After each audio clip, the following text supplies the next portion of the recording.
네, 일파만파 파장이 커지는 심재철 의원의 폭로. 관련된 얘기 정치부 이동은 기자와 뉴스 분석으로 짚어보겠습니다.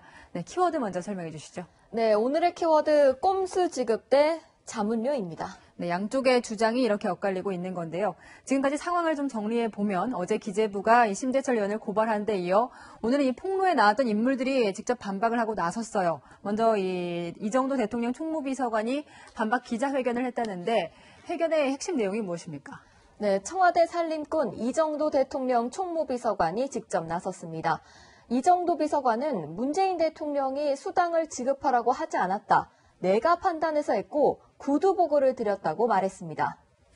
네, 문 대통령의 저서 운명을 보면요. 참여정부 출범 당시 정식 임명될 한 달 동안 급여가 지급되지 않았다.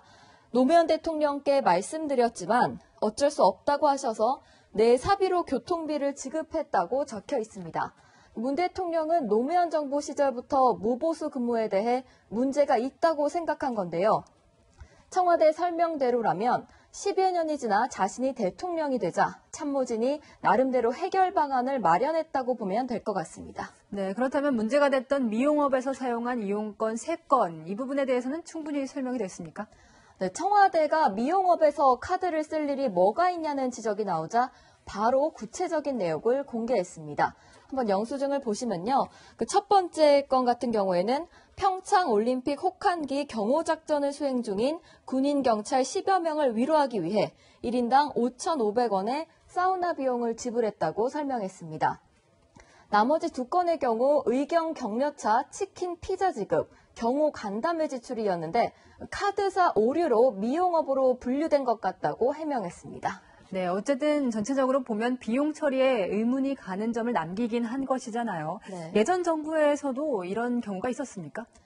네, 방금 전 문 대통령 저서에서도 나타났듯이 노무현 청와대에서는 정식 임명되기 전까지 무보수로 일했습니다.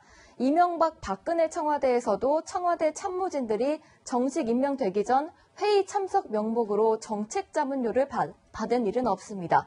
심재철 의원은 오늘 채널A와 인터뷰에서 이전 정부에서는 인수위 상태에서 민간인이 들어가면 무급 상태로 한 달이든 두 달이든 자긍심 하나로 일했다고 주장했습니다.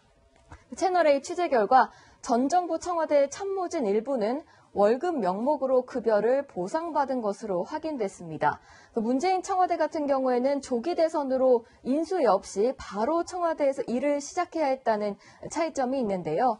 인수위가 꾸려지면 인수위 예비비가 편성돼서 그 한도에서 수당을 받을 수 있는데 이번엔 그러지 못했습니다. 네, 상황은 조금 달랐다는 거네요. 어쨌든 명명백백하게 해명이 돼야 할 것 같습니다. 지금까지 정치부 이동은 기자였습니다.